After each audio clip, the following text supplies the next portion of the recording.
2026년도 하나님께서 우리에게 이 재직으로 불러주신 이 직분을 주셨는데, 이 직분을 주신 그 은혜에 감사하여서 오늘 귀한 헌신 예배로 하나님께 올려드릴 수 있게 되어서 너무나도 감사합니다.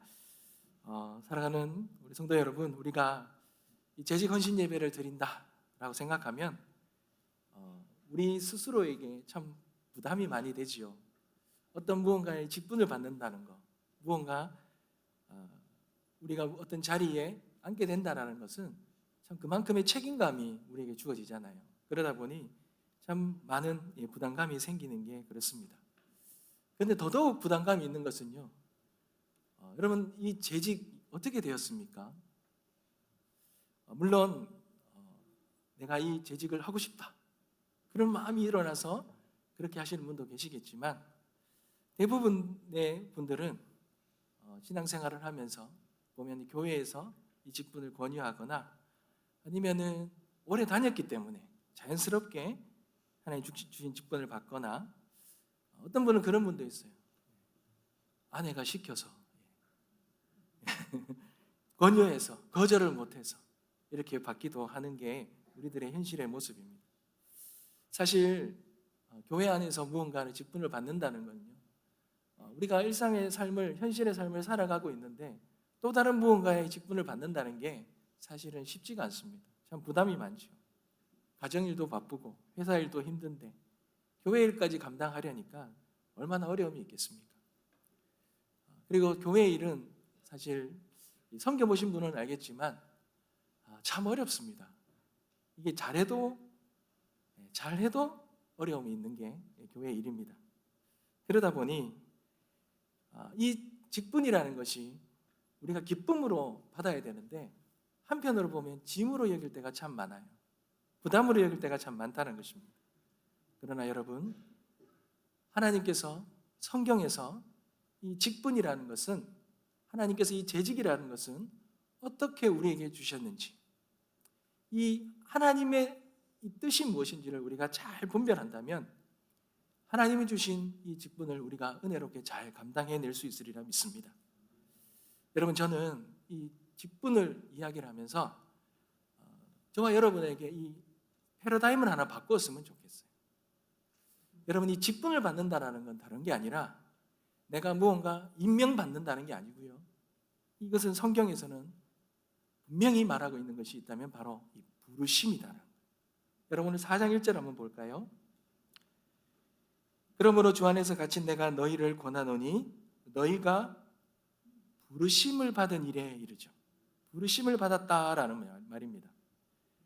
여러분, 보통 직분을요 잘 착각하는 분들이 있습니다. 임명이나 선출로 생각해요. 여러분, 이것은 세상적인 관점입니다. 여러분, 성경에요 선출하고 임명하고 그런 게 없어요. 하나님께서 부르신 것입니다. 여러분, 오늘 우리가 이 재직의 직분을 받고 이 자리에 있는 것, 하나님이 우리를 부르셨음을 우리는 믿습니다. 하나님께서 영원 전부터 계획하시고 때가 되어서 부르셨죠. 그러니 우리는 이것을 거룩한 소명이다 이렇게 말하는 것입니다. 사랑하는 성도 여러분, 이 부르심에 대해서 우리가 오늘 좀 알아보면서 이 부르심 속에 담겨있는 하나님의 깊은 뜻을 알고, 여러분이 우리 이 재직으로 부르신 이 부르심이 부담감이 아니라 거룩한 설렘이 되고 기쁨이 되는 은혜가 있게 되시길 간절히 소망합니다. 여러분, 그렇다면 부르심은 어떤 의미가 있겠습니까? 여러분, 부르심의 첫 번째는요, 하나님의 전적인 주권이 있습니다. 여러분, 4장 1절을 다시 한번 읽어볼까요? 다 같이 읽겠습니다. 시작. 그러므로 주 안에서 갇힌 내가 너희를 권하노니 너희가 나 받은 일에 합당하게 행하여, 이러죠. 여러분, 사도 바울이 지금 어디에 있죠? 감옥에 있습니다. 근데 자신이 감옥에 있는 것을 어떻게 표현합니까? 주 안에서 갇힌 내가, 이러죠. 그는 쇠사슬에 묶여 있는데 그는 주 안에서 갇힌 내다 이렇게 말합니다. 여러분, 이 사도 바울의 이 의식 속에는요 철저히 하나님의 주권이 있습니다. 내가 이 자리에 감옥에 갇혀 있는 이 모든 것, 내가 이렇게 고생하고 내가 누려왔던 그것들, 이 로마의 시민과 그 다음에 학벌과 그 다음에 명예와 이 모든 것들 다 내려놓고 내가 지금 로마 감옥에 있는 것, 이것이 철저히 하나님의 부르심이라, 하나님의 뜻이라, 하나님의 주권 아래에 있다고 여러분 고백하고 있습니다. 사랑하는 성도 여러분, 세상의 사람들은요, 어떤 일들을 판단할 때 내가 선택했다 그러죠. 내가 결정했다 그랬습니다. 그러나 여러분, 하나님 안에서의 이 직분과 재직은 철저히 하나님이 나를 부르셨습니다. 하나님이 나를 택하신 것입니다.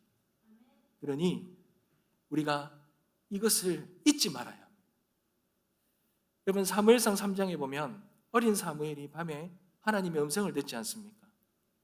처음에 한 번은요, 제사장 엘리의 음성인 줄 압니다. 그런데 세 번째 부르실 때 그때 깨닫습니다. 이것이 하나님의 음성이구나. 그때 엘리 제사장이 사무엘에게 가르쳐 주잖아요. 사무엘상 3장 9절에 보면 가서 누워 있다가 그가 너를 부르시거든 내가 말하기를 여호와여 말씀하옵소서 주의 종이 듣겠나이다. 사랑하는 성도 여러분, 하나님은 하나님의 사람을 불러서 하나님의 일을 맡기시고 하나님의 일을 하실 때는 철저히 부르셔요. 일방적으로 부르십니다. 그러니 우리도 마찬가지잖아요. 하나님께서 어느 날 우리를 부르신 거예요. 우리를 목사로, 장로로, 권사로, 집사로 하나님이 부르신 거예요. 여러분, 이 부르셨다는 것 안에는 무엇이 있습니까? 우리의 능력 때문이 아니라는 거예요. 우리의 자격 때문이 아니라는 거예요. 여러분, 이거 잊지 마십시오. 늘 언제나 와서 내가 어떤 능력을 가지고, 내가 어떤 자격을 가지고, 내가 어떤 사람인데 이런 부분들을 이야기를 하는 것, 여러분, 이것은 성경에서 하나님이 부르심을 전혀 이해하지 못함으로 인해서 나오는 말이라는 거예요. 여러분, 우리가 부름받은 것은 철저히 하나님의 은혜와 선택입니다. 여러분, 하나님이 만약에 능력 있는 사람을 부르고 자격 있는 사람을 불렀다면 우리를 안 부르셨습니다. 우리를 안 부르셨어요. 제가 대학교 때 한번 말씀드린 적이 있는데요, 저희 동아리의 대표 형님이 이제 4학년을 마무리를 하고 취업을 하러 가는데, 여러분 이랜드 아시죠? 이랜드. 지금은 뭐 회사가 별로 인기가 없는데, 제가 이제 학교 다닐 때만 해도 가장 가고 싶은 회사 중에 하나가 삼성보다도 더 이랜드가 선호됐어요. 여러분, 근데 거기를 지원을 하고 갔는데, 가니까요, 정말 이 대한민국의 유수한 이 석박사들, 좋은 대학교 다 왔더래요. 근데 그 형님이 봤는데 지방대는 몇 명 없는데 저 지방대로 이렇게 갔는 거예요. 처음에 가서는 굉장히 주눅이 들었대요. 주눅이 들고 그랬는데, 나중에 이 신입사원 채용하는 것도 다른 회사랑 좀 달라요.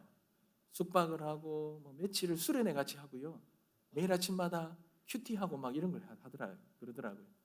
그래서 다 해서 이제 나중에 결론적인 거는 딱, 근데 형이 합격했어요. 너무 놀라운 거예요. 내가 어떻게 합격했지? 저렇게 뛰어난 사람인데 어떻게 합격했지? 하고 그렇게 이제 신입 이제 오리엔테이션을 갔는데 딱 가서 알았대요. 그럼 말 잘 듣는 사람은 다 뽑아놨더래요. 여러분, 회사도요 능력을 보고 자격을 보는 것 같지만요, 그렇지만 그 능력도 자격도요, 그 회사에 충성할 수 있는 사람, 그 능력과 자격만으로 뽑는 게 아닙니다. 하나님은 우리를 그런 걸로 본 것이 아니라 하나님의 은혜로 우리를 택하셨어요. 하나님의 그 은혜에 사로잡혀서 충성할 수 있는 사람, 하나님밖에 안 보이는 사람, 예수보다 더 귀한 것이 없다고 생각하는 사람들, 이 세상의 소망은 주님밖에 없다는 사람, 그런 사람들을 하나님이 부르셨다는 것입니다. 사랑하는 성도 여러분, 그렇다면 부르셨다면 그럼 하나님이 그 부르심의 목적이 있지 않겠습니까? 여러분, 부르셨다는 것은요, 다른 삶을 살아가기를 원하셨다라는 거예요. 여러분, 레위기 21장에 보면 하나님께서 제사장들에게 특별한 규정을 주는데 다른 백성들하고는 다르게 특별한 규정을 주셔요. 왜냐하면 그들은 구별된 자들이에요. 다른 사람들과 다른 자들이기 때문에 그래요. 레위기 21장 6절 말씀에 보면 그들은 자기 하나님께 거룩하고 그의 하나님의 이름을 욕되게 하지 말 것이라. 그들은 여호와의 화제물 곧 그들의 하나님의 음성을 드리는 자인즉 거룩할 것이라 그러죠. 거룩하다라는 말은 구별하다, 다르게 살다라는 뜻입니다. 여러분, 하나님께서 우리를 그냥 평범한 성도, 여러분, 우리는 결국은 다 하나님 나라에 갈 때는 성도로 갑니다. 여러분, 이 직분이 중요한 게 아니에요. 이 성도라는 것만으로도 이 성도가 최고죠. 여러분, 우리가 성도로 주님 앞에 가는데, 근데 이 땅 가운데서 하나님께서 우리를 직분자로 주셨다는 것은 뭔가 다른 구별된 삶을, 뭔가 구별된 목적이 있기 때문에 우리를 부르셨다는 거잖아요. 여러분, 제가 목회를 하면서 가장 아픈 순간이 뭔지 아십니까? 저나 또 여러 성도님들이, 특별히 직분자들이 삶이 세상의 불신자들과 다를 바 없을 때, 그때가 가장 안타까운 거죠. 월요일부터 토요일까지는 세상 사람들과 차이를 알 수 없을 정도로 똑같이 살다가 주일에만 교회에 나와서 집사님, 권사님, 장로님 부르는 것, 그런 삶을 산다는 것. 여러분, 그것이 우리가 부름받은 자의, 구별된 자의 삶을 살아가고 있지 않다는 것 아니겠습니까? 여러분, 어느 옛날에 마을에 소금 장수가 살았어요. 근데 이 소금 장수는요, 장사가 잘 안 됐어요. 소금이 잘 안 팔렸어요. 왜냐하면 이 사람이 파는 소금이요, 짠맛이 없었어요. 사람들이 물었는 거예요. 그걸 사려고 한번 맛을 볼 때마다 이거 정말 소금이냐? 이 소금 맞아요? 이렇게 물을 때마다 예, 소금입니다. 이 소금요? 소금 창고에 있었고 소금이라는 이름표도 붙어 있지 않냐고. 그런데 여러분, 그 누구도요, 이 소금은 이름만 소금이지 진짜 소금이 아니다, 사지를 않는 거예요. 예수님도 말씀하셨잖아요. 너희가 세상의 소금이니? 소금이라면, 소금이 맛을 잃으면 무엇으로 짜게 하냐는 거예요. 후에는 아무 쓸데없이 다만 밖에 버려서 사람의 밟힐 뿐이다 그러잖아요. 여러분, 어떤 분은 그러더라고. 아니, 소금이 맛이 없는 소금이 어딨냐 그러잖아요. 여러분, 이스라엘에 가보면 사해바다가 있지 않습니까? 사해바다에 보면 이 염분이 너무나도 많다 보니까 물이 이제 증발하면서 이 소금 기둥이 남아요. 근데 이 소금 기둥이 짠맛이 세월이 지나면서 짠맛이 다 빠지면서 소금이긴 소금인데 짠맛이 다 빠진 소금 기둥들이 많은 거예요. 입에 갖다 대보면 하나도 안 짜요. 근데 맛을 잃은 소금이라는 거예요. 아무짝에도 쓸모가 없잖아요. 다 버려지잖아요. 사랑하는 성도 여러분, 우리는 이름만 직분자가 아니라 맛을 내는 직분자가 되어야 될 줄 믿습니다. 우리가 이 질문 앞에서 하나님 우리를 부르셨는데 우리가 정말 하나님이 우리를 부르셨다면 그 부르심에 합당한 삶을 우리가 살아가고 있는가? 여러분, 부르심의 길을 걸어갈 때에는 이 질문에 우리가 늘 언제나 우리를 자신에게 물어보면서 우리는 그렇게 염두에 두고 살아야 될 줄 믿습니다. 여러분, 그렇다면 두 번째로요, 하나님이 부르신 합당한 삶이 무엇이겠습니까? 짠맛이 뭐냐는 거예요. 여러분, 오늘 2절과 3절인데요. 우리 다 같이 한번 읽겠습니다. 시작. 모든 겸손과 온유로 하고 오래 참음으로 사랑 가운데서 서로 용납하고 평안에 매는 줄로 성령이 하나 되게 하신 것을 힘쓰라. 아멘. 하나님께서 이 직분자를 부르신데 자격이나 그런 실력으로 부른 건 아니지만, 근데 부른 직분자들에게 하나님이 요구하시는 합당한 삶이 있습니다. 그게 바로 겸손과 온유와 오래 참음과 사랑이죠. 사랑하는 성도 여러분, 이 5가지의 특징이 무엇입니까? 여러분, 성품이에요. 태도입니다. 하나님이 직분자를 부르시고 재직을 세우실 때 어떤 실력, 학벌 이런 게 아니고요. 성품과 태도를 보시고 부르신다. 그리고 그러한 합당한 삶을 살아가라 하신다. 여러분, 겸손은 뭡니까? 나를 낮추는 태도잖아요. 여러분, 사도 바울이 살아가는 시대에는요, 계급이 있었어요. 로마 시민, 로마의 사람들, 그리고 이 천민, 이 노예들, 엄청난 차이가 있는 때입니다. 그러니 그때요, 이 예수를 믿거나 이 회심한 유대인, 로마인이나 이 유대인들은요, 특별히 이 귀족들, 자유인들은 절대로 겸손하지 않았어요. 겸손이 너무나 힘들었어요. 교만했습니다. 여러분, 세상도 그렇잖아요. 무언가 뛰어나면 나를 인정해주고 섬기라 그러잖아요. 근데 주님이 어떻습니까? 나는 섬기러 왔노라 그러시잖아요. 여러분, 직분, 재직은 높아지는 것이 아닙니다. 재직은 낮아지는 것입니다. 하나님이 낮아지도록 부르셨다는 거 여러분 잊지 마십시오. 두 번째는 온유입니다. 여러분, 온유는 뭡니까? 온유는 능력이 있는데요, 능력이 없는 게 아닙니다. 능력이 있는데도 절제하는 것을 온유라고 말합니다. 여러분, 경주마를 보시면 엄청난 힘을 가지고 있어요. 이 경주마가요, 한번 달리기 시작하면 얼마나 힘이 좋은지 모릅니다. 근데 그 경주마가요, 잘 이렇게 훈련이 되어지면 절대로 마음대로 힘을 발휘하지 않습니다. 기수의 통제 아래서 달려야 할 때 달리고 멈춰야 할 때 멈춥니다. 여러분, 이게 온유입니다. 온유. 약함이 아니라 절제된 강함입니다. 여러분, 성경에 보면 온유함이 가득한 자가 있죠. 모세입니다. 이 모세의 온유함은 모든 사람, 이 지면에 있는 모든 사람보다도 더하였다. 그러니까 가장 온유했다 그러잖아요. 그런데 여러분, 그 온유했던 이 모세가 어떻습니까? 그는 담대하지요. 바로 앞에서는 담대했고 홍해를 가르는 능력이 있었고 시내산에서는 하나님과 대면했던 사람입니다. 그런데 온유한 사람이라 그래요. 여러분, 왜 이렇게 온유한 사람이라 그럽니까?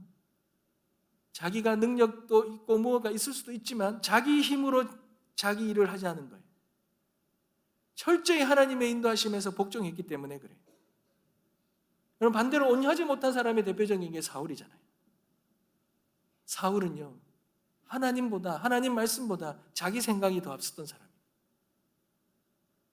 사랑하는 성도 여러분, 우리가 능력이 있어야 되지만 더 중요한 것은 주님 앞에서 우리의 능력을 내려놓을 줄 알아야 됩니다. 이것이 바로 온유라는 거예요. 여러분, 세 번째로는 오래 참음입니다. 쉽게 말하면 쉽게 화내지 않는 것입니다. 여러분, 섬기다 보면 내 뜻대로 안 될 때가 있죠. 오해받을 때가 있고 억울한 일을 당할 때가 있습니다. 사람들이 내 헌신을 몰라줄 때가 있습니다. 여러분, 이때 어떻게 해야 합니까? 잠언 14장 29절에 보면 노하기를 더디하는 자는 크게 명철하여도 마음이 조급한 자는 어리석음을 나타낸다, 이렇게 말합니다. 주님도 사도 바울도 고린도전서에 14절 말을 하잖아요. 사랑은 오래 참는 거라 그러죠. 노하기를 더디하는 거잖아요. 여러분, 사람 앞에서 그 모든 상황들 쉽지 않습니다. 어렵습니다. 섬기다 보며 당하는 이 고통과 아픔은 안 당해본 사람은 모르잖아요. 그럼에도 불구하고 이 모든 상황 속에서도 참는다라는 거, 오래 참는다는 거. 여러분, 이건 하나님께 맡기는 수밖에 없는 거예요. 하나님께 맡기는 것이죠. 여러분, 그리고 네 번째가 사랑이잖아요. 사랑은요, 이 사랑도 견딘다, 참는다, 받아들인다라는 것입니다. 여러분, 교회에 보면 교회는요, 절대로 완벽한 사람들의 모임이 아닙니다. 죄인들과 연약한 사람들, 상처 많이 받은 사람들의 모임 아닙니까? 그러다 보니 어떻습니까? 그런 연약한 사람들이 모이다 보니 연약함 때문에 우리가 겪게 되는 어려움이 많아요. 아픔이 많습니다. 주님도요 어떤 제자를 택하셨습니까? 베드로를 택했는데 베드로는 입이 거칠어요. 성급하고 주님을 3번이나 부인한 사람 아닙니까? 도마는요 의심이 많은 사람. 야고보와 요한은 어떻습니까? 성질이 불같아서 우레의 아들이다 이러죠. 그렇게 불리는 사람들이. 마태는 어떤 사람입니까? 세리잖아요. 민족의 배반자입니다. 시몬은요 열심당원이에요. 과격한 사람이었어요. 근데 이런 다양한 사람들을 주님이 부르시고는 모아놓고는 교회를 만드셨어요. 그러다 보니 그 교회 안에는 여러 가지 어려움과 아픔과 고통이 있는 거예요. 근데 주님께서 서로 사랑하라 그러셨어요. 이 말은 뭡니까? 용납하라는 것이죠. 너도 잘난 것이 없고 너도 비난받지 않을 것이 없고 너도 정죄받을 것이 없는 것이 아니라 다 죄인이고 부족하니 서로 용납하라라는 것입니다. 그리고 마지막으로는 이 평안이죠. 평화. 여러분 이 평화의 매다라는 것은요 하나로 묶는다라는 것입니다. 여러분 묶는다. 여러분 평화롭게 하려면 어떻게 합니까? 오늘 우리가 주일 오전에 말씀도 함께 나누었던 거죠. 여러분 평화롭게 하려면 내가 죽어야 돼요. 내 이름을 내고 내가 무언가를 주장하고 하면요 평화가 올 수가 없습니다. 왜요? 교만은 연합을 실패해요. 교만의 탑은 반드시 흩어지게 되어 있기 때문에 그래요. 그러니 오순절에 영예를 받아야 되잖아요. 성령이 임하면 다른 목소리가, 다른 언어가 한 목소리로 복음을 말하게 되고, 그러니 진정한 연합이 이루어진다는 것입니다. 그러니까 사람의 능력으로 되는 것이 아니라 성령의 능력으로 하나님의 영광을 위한 진정한 평화, 이 연합을 이룰 수 있다는 것입니다. 사랑하는 성도 여러분, 그런데 왜 하나님이 이 직분자들에게 이 5가지의 성품 태도를 요구하셨을까요? 그게 하나님께서 이걸 이야기하신 데는 목적이 있지 않겠습니까? 이것이 우리 직분자 재직의 사명입니다. 목적입니다. 우리가 반드시 잊지 말고 이루어내야 될 것입니다. 여러분 그게 바로 하나됨입니다. 하나됨. 여러분 직분은 나의 탁월함을 드러내는 그러한 장이 아니에요.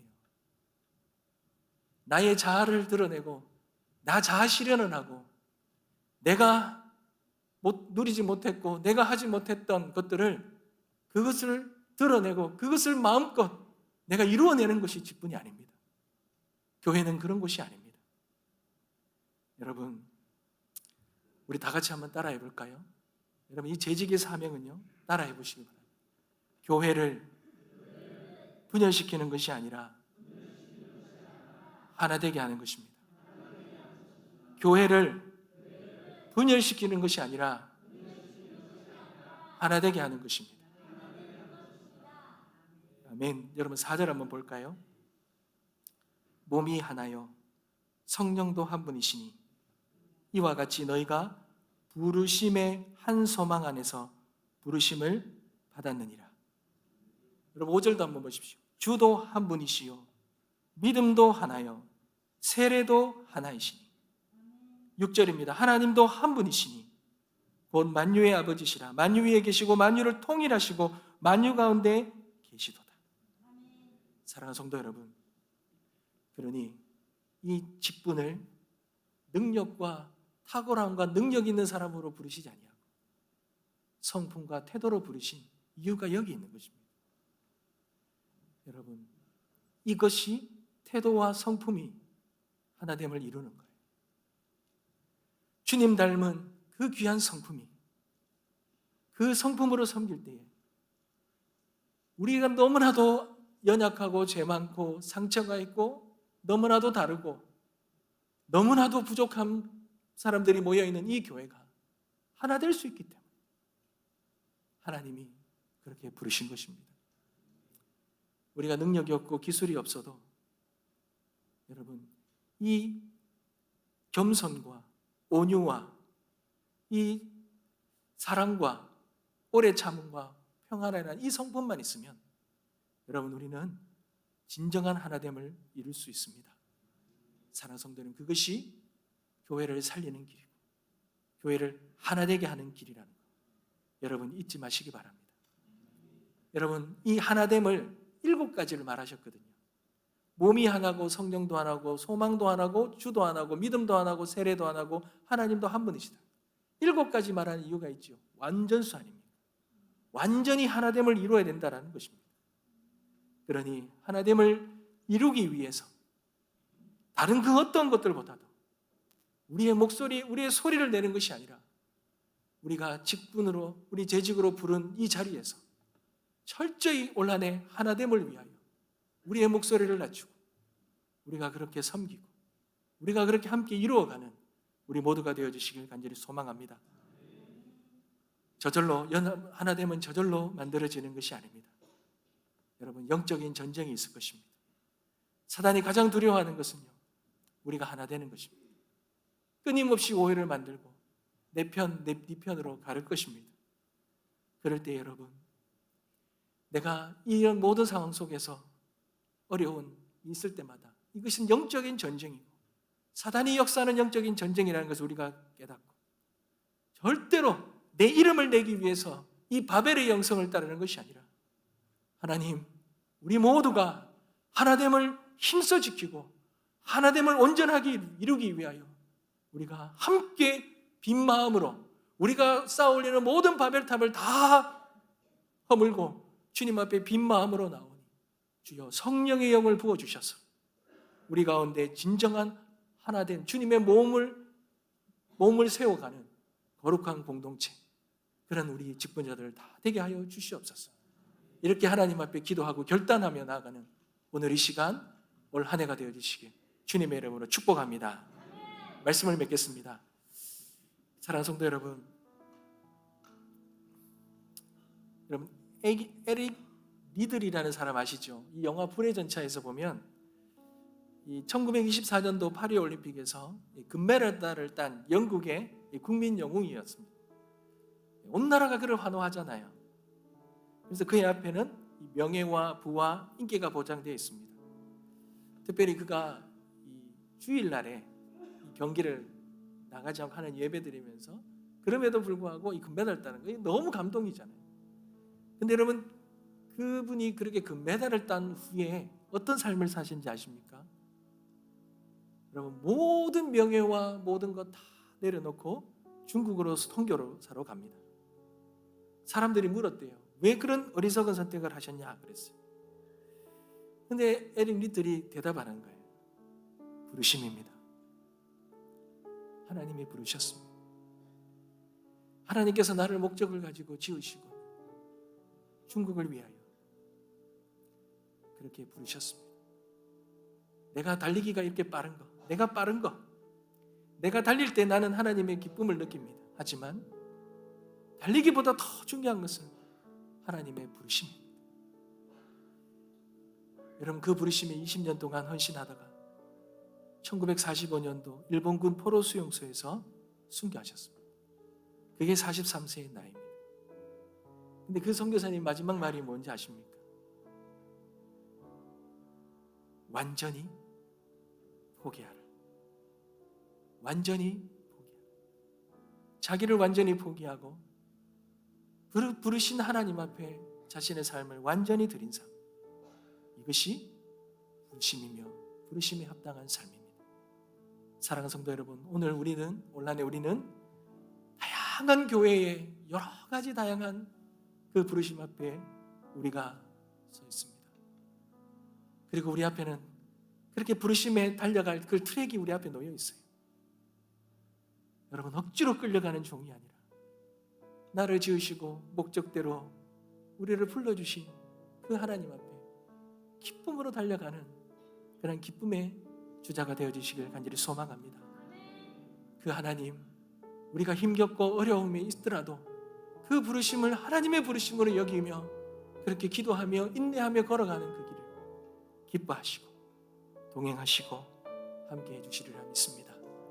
여러분 올 한 해 우리의 그 부르심으로 우리 상주 서문교회가 진정한 하나됨을 이루어가는, 진정한 하나됨을 이루어서 하나님께 영광 올려드릴 수 있는 그런 복된 은혜가 있게 되시길 주님의 이름으로 축복합니다. 우리 찬양 드리겠습니다.